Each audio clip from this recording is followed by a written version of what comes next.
Hello everyone, my name's FlareBlitzed and welcome back to the visual novel called Eislyn's Apocalypse. We're going to be rooting through to one of the other endings in this game, and an assumption that I made in the previous episodes was that I thought the game only lasted 15 minutes because I thought it was a demo rather than the full game, which it actually is. So that's bad on my part, so let's make the opposite decisions from what we did last time, and see how we get on there when it comes to another ending in the game. So last time we found the police, this time around we should keep running, and hopefully it will intrigue the monster's desires. Getting the police involved was too much of a risk. Jared decided he'll just have to shake this monster. Moving through the crowd as quickly as he could without rousing suspicion, Jared moved his way into an alleyway. Now what? He was getting tired, but he had more to work with out here. What could kill a man-eating monster? It would have to be heavier than a metal shelf. He looked up and down the street he had just wandered into. Something had left their truck running. They must have just gone into the nearby store real quick to grab something. Jared didn't have time to lose. He ran over to the truck. Oh my gosh, now he is an actual criminal. He waited for the right moment and then dropped something heavy on the gas pedal. Jared jumped away from the truck as it barreled down the street and rammed into the monster as it emerged from the alleyway. People nearby were exclaiming and rushing over to help, but the monster didn't get up. Jared still didn't want to be nearby when the cops came, so he ran again. I don't think this is going to bowl too well. Unless, of course, this could be the complete opposite and it was the best outcome that it could possibly be. After a few minutes, Jared stopped. He put his hands on his knees and tried to catch his breath. He was glad that it was finally over. Where was he, anyway? He lifted his head and froze as his eyes once again connected with the white eyes of the monster with a wicked grin that shed its human form. Yeah, I don't think brute force is going to be the thing that will defeat this monster. And I think he was Adarine. So that's who's on the menu. A new character, it would seem. Outside the window is getting cloudy and dark. It looked like it might rain. Adarine huddled close to the window, and what muted light shone through it. She hugged the stuffed puppy she had brought with her to this stranger's attic. So this must be the orphanage then. She had longed to get away, find a hiding place where the fear and pressure wouldn't reach her, but she wasn't sure running away had solved anything at all.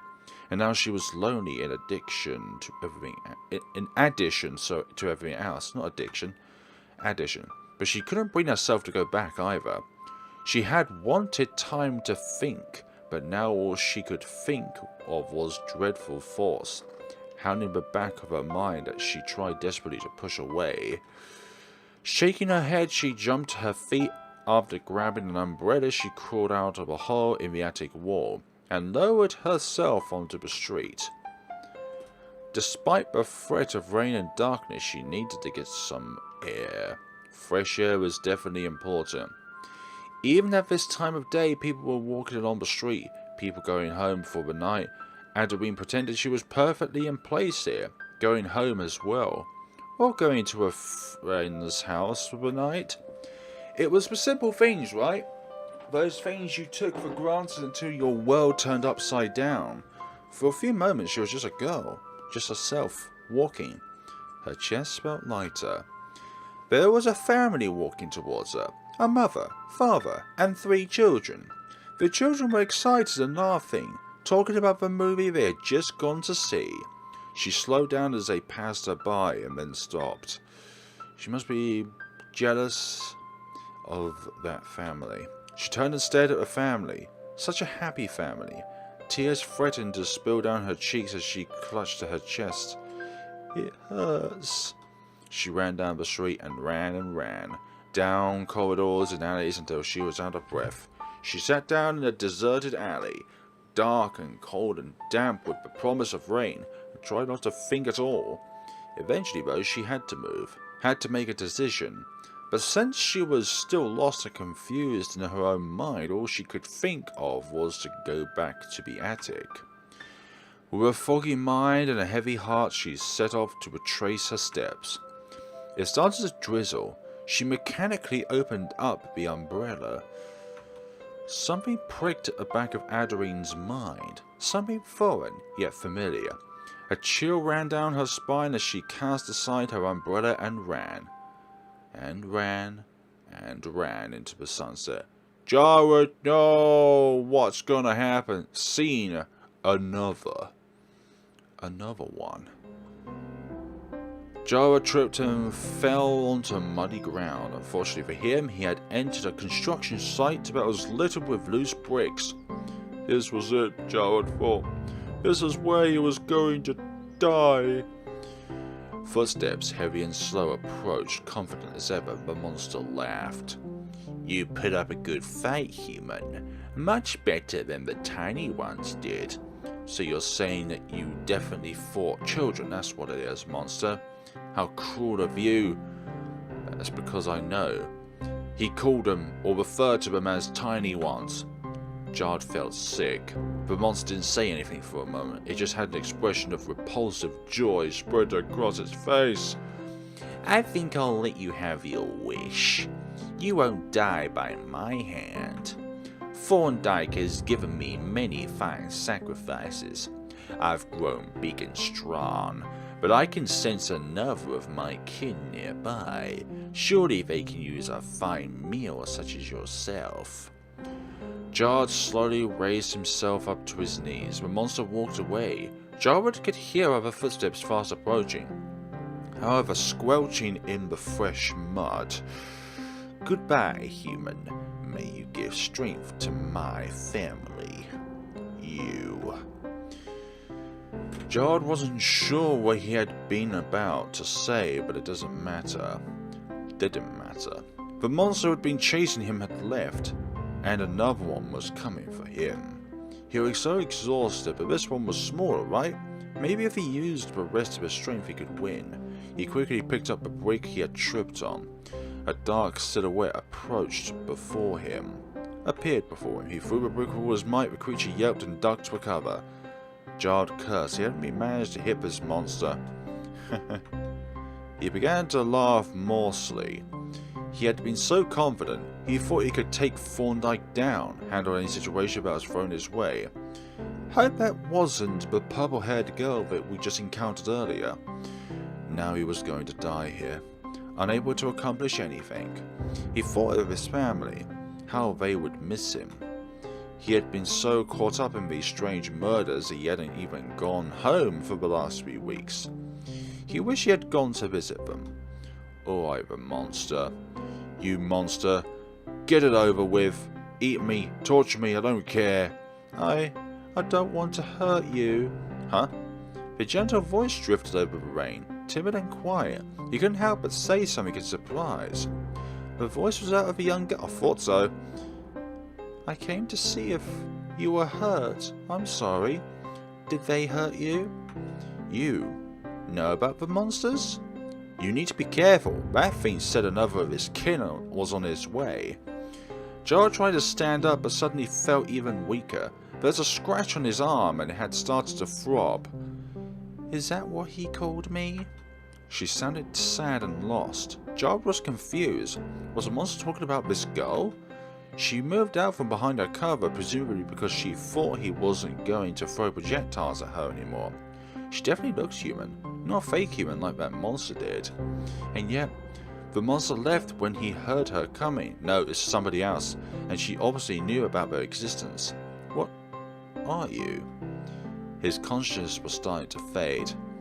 You are hurt. Can you stand? Collapse, more like.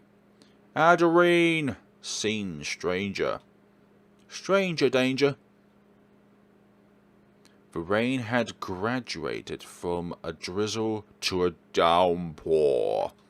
Adorine carefully half-carried, half-dragged the stranger through the streets. He kept slipping in and out of consciousness. Thankfully, she was strong for her age. Big muscles! For a tiny age, she had reassured him that she would get him to a hospital, but he vehemently opposed that idea. She wasn't sure why. So with no better ideas in mind, she headed for her attic hideout.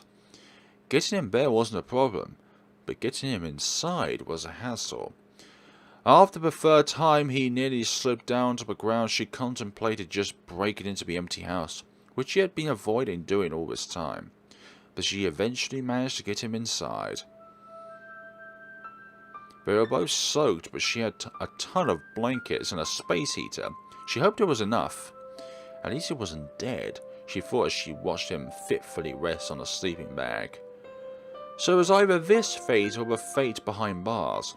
She had hoped the injury wasn't serious. It was a small scratch, but it wasn't. But was it poisonous? Sorry.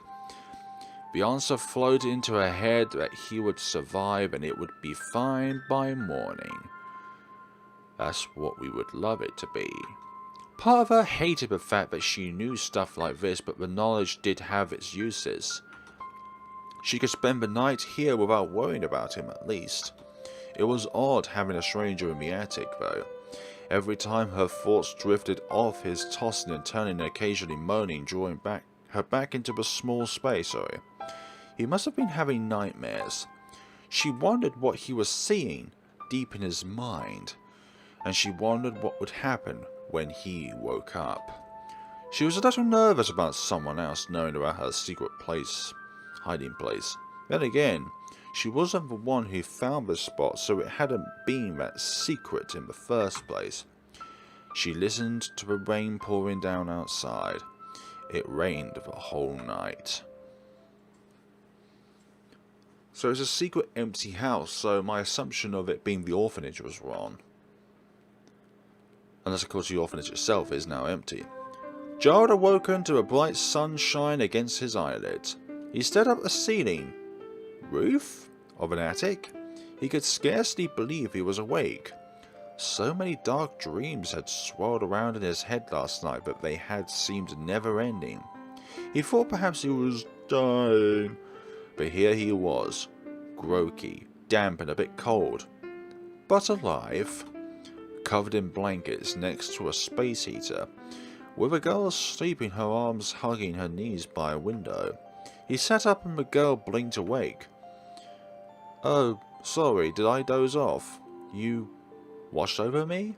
Apparently not. She yawned and rubbed her eyes. You saved my life. Thank you. She smiled slightly. I'm glad I was able to do something. As soon as I felt him nearby, I thought for sure someone was going to die. Ouch. You felt him? The same way he sensed you? She seemed to tense up a bit. Yeah.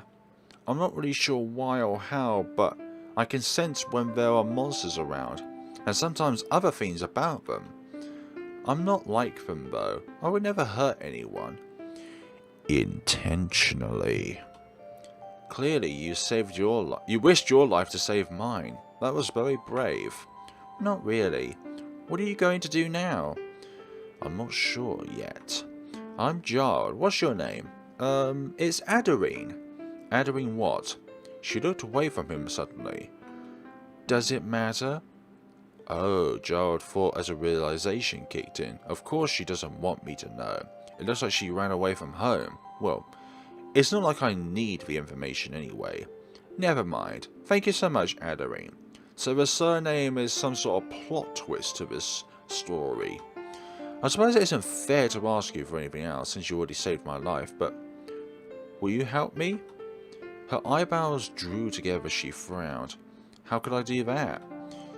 You said you could sense them. At this point, I know nothing about these monsters. I have no way of detecting them or defending myself from them. But I do know there is someone working with them that wants me gone. Could you at least accompany me to a phone so I could call my family, sorry? You can refuse if you don't want to. I certainly don't want to put you in any danger. I'll go. Thank you. And please, if there's any danger, run away. Don't try to help me. I'm not scared of them. Even if you're not, I don't want to put you in danger. They think of me as family, remember? They won't hurt me. I think they're referring to the other entity that's metallic, not purple-haired. She said the words quickly, as if it pained her to speak them. Ah! He shivered again, sorry. He noticed her clothes were wet too. She stared at him and then seemed to resign herself to something. She sighed.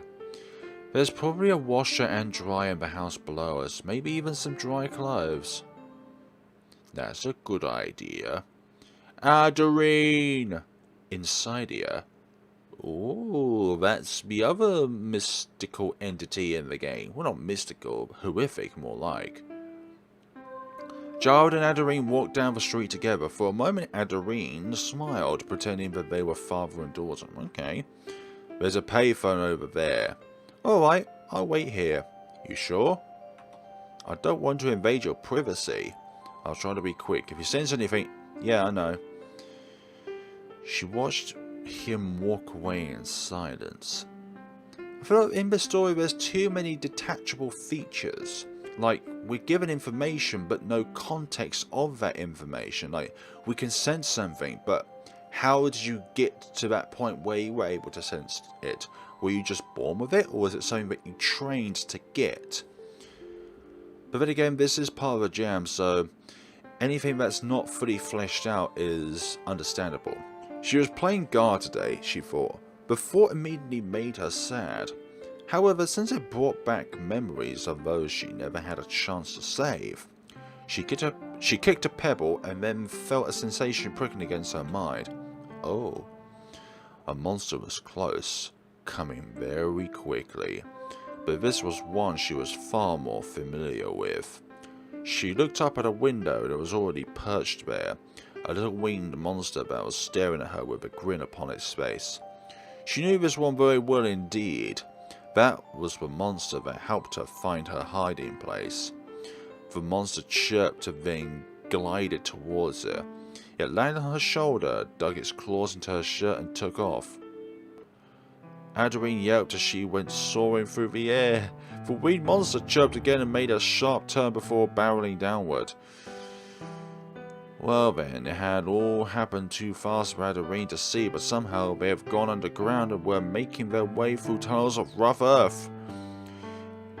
You see what I mean? It feels very detachable. It's like there's nothing in between. It was narrow and dark, and Adarine was amazed the monster was able to make its way through without bumping into the sides. Soon she noticed a dim light up ahead. The monster steered towards it and then entered a large room. It dropped her and she landed gently on her feet. So this is definitely Insidia. Yep, Insidia. Ah, thank you for bringing her. Huh? Hello, Adarine. My name is Insidia. You don't know me, but I've been watching over you since, well, before you were born. Adarine blinked at the monster that was standing before her. She had never met a talking one before, though she had known they existed. Not only that, but the room they were in looks like an odd sort of home, sorry. You must forgive the sudden summons, but I figured it was best if we met before things change. What is this place?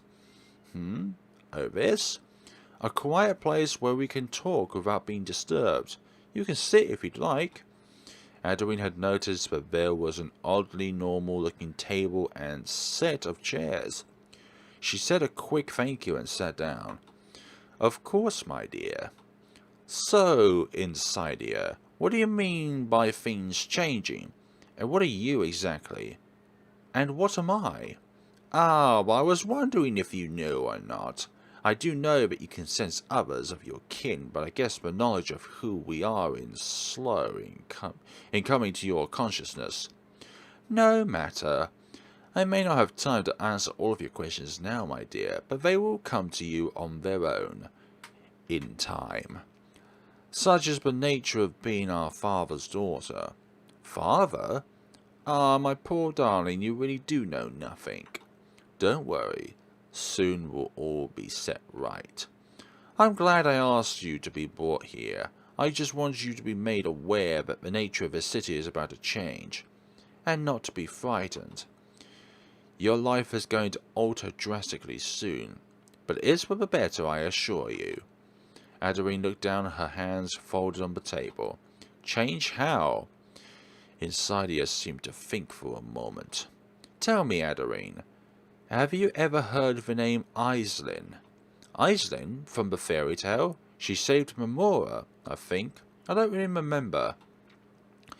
It's no fairy tale. She is one who created Memora and guides it still. She is the soul of Memora itself. She hurt Father deeply a long time ago. For the first time there was an edge in Insidia's voice. She must really hate her, Adarine thought. The existence of this city is a mockery of everything our father wished for. We've been working for many years to make Eislyn pay for her betrayal, and we have finally succeeded. Very soon Memora will be wrestled from Eislyn's grasp. There may be some discord during this transition. I just wanted you to be aware, so don't fret and trust in us. The city will soon belong to us. Consoling, telling herself not to worry, but Adeline had never worried about herself. She felt weirdly numb as she asked her question. What's my part in all of this? The look Insidia gave her was one of happiness or perhaps even pride. You, my dearest, will be the final instrument of Eislyn's destruction. How does that even work?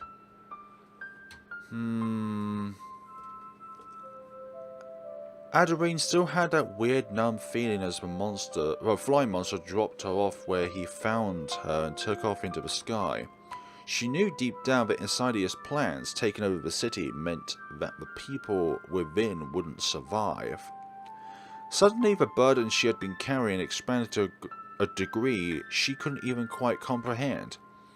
This city was all she knew of the world, all she had ever known, and soon everyone and everything in it was going to disappear forever. Jard returned and walked up to her. Thankfully he was alright while she was gone. I'm done. Ready to go? They started walking down the street. Can I ask you something? What is it? Do you know the fairy tale about Memora that has a girl named Eislyn in it? Yes, I know it quite well. Can you tell it to me? Sure. Once, in the days before Memora had become a city, while it was still a tiny town, a shadow fell upon its houses and fields. The shadow blotted out the sun and threatened to kill all things. Soon after it appeared, a woman came. Her name was Eislyn. She climbed to the peak of the tallest mountain and challenged the shadow. May you battle be with me, she said, not the people of this town. And so they fought. Many feared for the lone Eislyn, but the woman was more than she appeared to be. Light welled up inside of her and shot through the shadow, dispersing it. The sun returned and the town rejoiced. Eislyn herself was nowhere to be found, but from henceforth the town was blessed. It grew rapidly, and the nearby fields only grew the most splendid crops. Some say her spirit watches over Memora still. My wife is very fond of that story. In fact, she gave me this based off of it. She showed her the golden watch he had hung around his neck. Apparently the red flowers are a symbol of Eislyn. For Eislyn.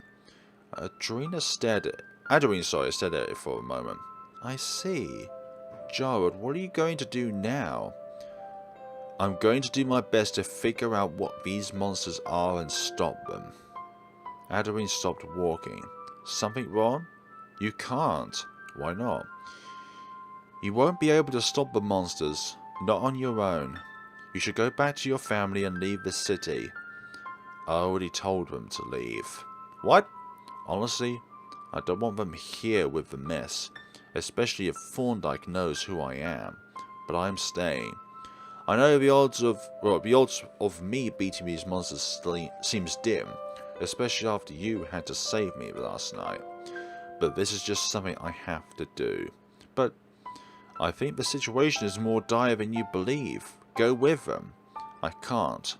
I appreciate you wanting to look out for me, But no matter how many monsters there may be, I have to try to stop them. Besides, you're suffering because of them too. I can't leave you to deal with this on your own. Adderine blinked. He wants to help her. And the monsters aren't on their own either. They are obviously connected to Thorndyke somehow, so they aren't completely outside of human influence. Perhaps even he created them. That's unfortunately not the case. Adderine knew better, but she stayed silent. They began to walk again. Adderine watched as Jard noticed a police officer and turned down another street to avoid crossing paths with him. What is it? Adderine started after realizing she had out loud. I was wondering, why are you avoiding the police? Jard's eyes clouded and he stared into the distance. Oh, I've been framed for murder. Murder? This wasn't an answer she had been expecting, though it did explain his actions. She had been considering telling them to talk to the police as a means of getting help, but she didn't want to get involved with them for her own reasons, but she thought he could. But it looks like that path wasn't open to him either. I've been investigating a series of murders known as the Silent Killings. As Jard explained the situation, Adderine grew more and more sad. Apparently, a gardener named John Teal had information about the most recent murders, so Thorndyke made it seem like I killed him for being a witness. So they think I'm the serial killer now. Adderine's eyes were wide. John's dead? Jared's own eyes widened. Did you know him? Adderine closed her eyes. She had left the orphanage because she was worried she'd hurt the others somehow. But they still weren't safe, were they? He was kind, even to me. I want this to stop. Tears fell down from Adderine's eyes. Jard put his hand on her shoulder. As do I. I'll get to the bottom of this. It was so foolish of me to think running away would solve anything. I should have warned them. Just calm down a second. What happened? Adderine! We seem to be only going through these two characters, which is something I like. Getting things from two different perspectives. We need one more player. I'll play. No. You're weird. Oh, this is at the orphanage. I am not. Behave, you two. Come on, let's go in the other room. Aww. I'm not that weird, am I? Adderine, you're a very special girl. Most people can't tolerate anyone that is remarkable. Here, I know you wanted a dog, but we can't keep animals here. Adderine's auntie presented her with a stuffed dog, complete with a bright red ribbon and a collar. Adderine exclaimed happily when she received it. Someday you'll find people who understand you. Just hang on until then, alright? I'll be okay. Good girl. Her auntie left then. It's so cute. I'm not ready to give up though. I'm sure there's someone here who would like me. But hard as she might try, Adderine could only seem to find other kids her age who would tolerate her. At most, finding a friend was proving difficult. Are you okay? You look tired. I had a nightmare last night. Oh really? What kind? Were you being chased by something? I love nightmares. Yikes. Everyone stared at her like she had two heads. Adderine's enthusiasm waned. The whole point of a nightmare is that it's horrible. How could she like nightmares? She probably likes it when people are scared. What do you want to bet she's going to grow up to be a... Yeah, no. That's not true. Yikes. Why is it the case? Adderine didn't like to see other people scared or in pain, but being chased in a dream was thrilling, wasn't it? The other kids didn't seem to see it that way, and when she expressed her love of all things dark and gruesome in stories and fairy tales, they back away even further. She decided to switch gears and observe the other kids for a while and adopt their interests. She tried to hide her apparently unusual tastes, but every once in a while she'd slip up. Alright everyone, let's see what you drew. I drew a pony. I drew Super Martin. Superman, the greatest hero in the world. Mine's more of a scene. When Adarine showed everyone her pictures, several of the children screamed. She's actually trying to give us nightmares. How could you even come up with something like that? Told you she's gonna be a murderer for sure. Alright, settle down. It's well drawn, Adarine. Let's continue. Adarine waited until all of the other children who were murmuring and laughing about the event now left the room. Is it really that bad? I already toned it down from my original Toned it down? They are young and have simple minds. It doesn't take much to frighten them. Much like mice. I think you did a lovely job, Adarine. Why don't you go play in the garden? Okay. Adarine did as she was told and continued her melancholy in the garden. She was so lost in her own thoughts she didn't even notice the gardener arrive. Oh my, a child-shaped bush. I wonder when that sprouted. Sorry, I didn't mean to get in your way. She spun away and clutched her stuffed puppy close. Adarine had always felt calmer around the gardener. Everyone Adarine had ever met, for as far as back as she could remember, had flinched away from her upon first meeting her. John the gardener did the same, but he didn't quite react as strongly as most people did. There was only one person who hadn't flinched at all. Adarine wished she could meet her again, but she didn't know anything about that girl. Not even her name. You're fine. You look a little down. Did something happen? Well, everyone keeps rejecting me and my uniqueness. She told him about what happened, how hard she had been trying to blend in with the other children, and then what had happened with the pictures. Yikes. I even sensed the blood. I just gave him black ooze. Oh, I see. Perhaps you're destined to be a horror enthusiast. There are people obsessed with terror. It's a genre. I suppose there aren't any horror movies or books allowed in the orphanage. Yes.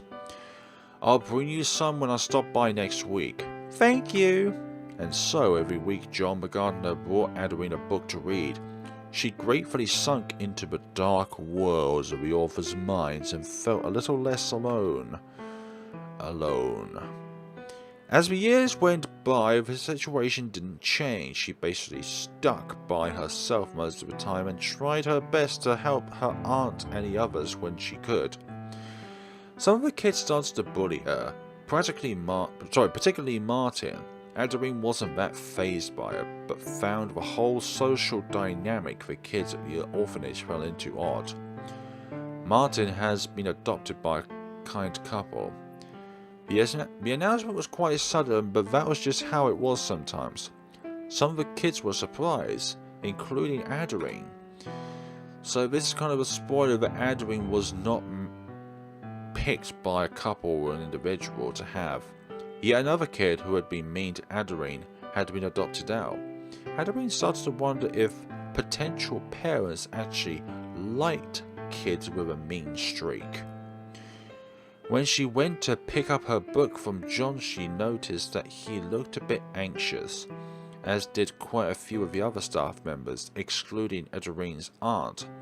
Her face was unreadable as always. It made Adarine wonder though.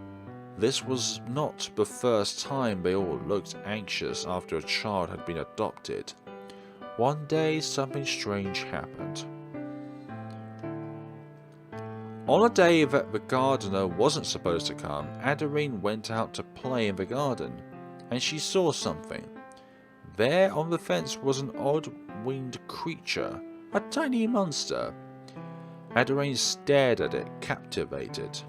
Hello. The monster seemed happy and chirped in greeting. Who are you, I wonder? She calmly approached and petted the creature. It seemed happy and flattered.